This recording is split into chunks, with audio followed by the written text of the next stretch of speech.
marami pang hihimayin sa budget.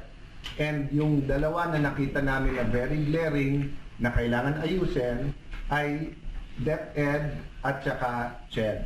Kasi halos walang pondo for scholarship sa CHED, samantalang every year, daan milyon yon.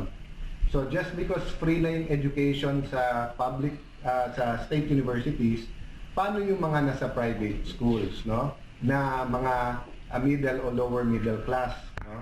Secondly, sa DepEd, from almost 50,000 classrooms for 2019, bumaba sa around 10,000 for next year. Tapos lumaki naman yung sa vouchers. So ako mismo, pinasa ko pabalik sa DepEd. Ano ba talagang tamang hatian? Ilan percent ng budget ay dapat sa voucher, ilan percent ang dapat sa school building. So naghihintay din kami ng hearings ng Senate, lalo yung plenary. Kasi I will bet you this, ha? I'm not a betting man, pero eto I'm almost sure. Baka hindi ang House ang mag-propose ng changes sa DepEd at saka sa SUC. Baka Senate nga ang mag-ano. Baka nga hindi pa umabot sa BICAM, baguhin na nila. Di ba? Kasi nga may problema, may kailangang ayusin.